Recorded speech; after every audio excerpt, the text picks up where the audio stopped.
All right, so Michael Dunaway with Pace Magazine, and we're here in the presence of greatness this afternoon, with some of the folks associated with That Evening Sun. The film also stars the great Hal Holbrook in a role that he's already getting some Oscar buzz for. So Scott, why don't you tell us just a little bit about sort of discovering the story and getting turned on to William Gay fiction and that kind of thing. Well, Southern fiction is kind of my genre of choice. I'm a huge Leonard O'Connor fan, Thomas Wolfe, Walker Percy, Southern writers who have always kind of moved me since I've been reading, And so William Gay was a guy I'd always heard about and hadn't read. And about 4 years ago, I picked up a short story collection and got on a plane, and this is the first story in the book. And I read it, and I can't maybe articulate one thing about the story. All I know is I'd never seen this character, and I was just hooked in from the word go. And it's this great setup. The guy comes back to his farm, and somebody's living boom,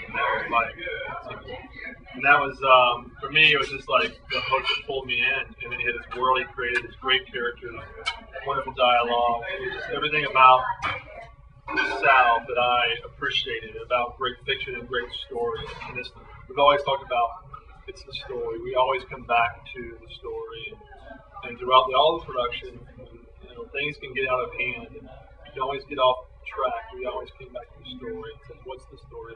So for me, that's what first attracted me to it. So my producing partner Terrence Berry and I optioned the story, and then went to Ray and Walton to help produce it, to ask them to be a part of this, because they're filmmakers themselves.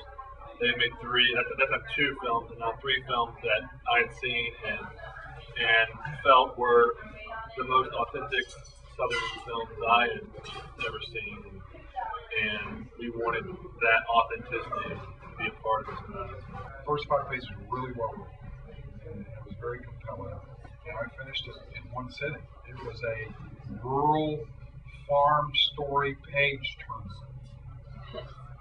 That's good. And it was like I couldn't. Can we take that out of the film so I can put it in my review? I put it down, and so anyway, I finished it. Wow, I really don't want to go down the independent road again anytime soon. It's such a commitment, but this is a story I did not pass up. I'm pissed at myself, and so I hope Walt sees this replay and says, "What do you think?" He called me and I read it, and I was hooked by I think page 4, and it was 5 for him because the conceit was so simple. It was I was exaggerating. I meant page 2. All right, 6. You use 5 on 6. I got it on page 6. My mind's a little slower than his. No, I was hooked because the conceit was such an easy story to access. And the struggle or the conflict was apparent from literally page 5, and it's apparent in the way the way the movie is edited. Now, by the 5th minute, you know that there's going to be trouble, but you understand the conceit of this movie, and then the rest of it kind of reveals itself.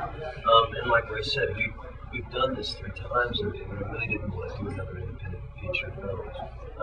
But the material warranted getting involved with this movie, and it deserved to be told. And then we met with Scott and Terrence maybe 3 months later in a hotel room in Los Angeles, and with a handshake decided to begin this journey. Wild.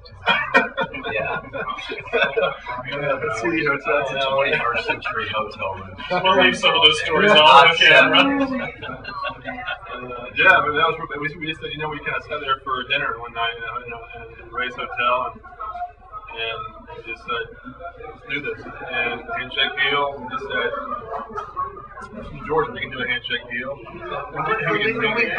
didn't give ourselves. I mean, there was an 83-year-old man, as the lead of this movie, and those don't notoriously make $50 million, and funding for independent films has dried up, in the last 2 years, certainly in the last year, but getting funds to make an independent film has become harder and harder to come by. And we started with cast.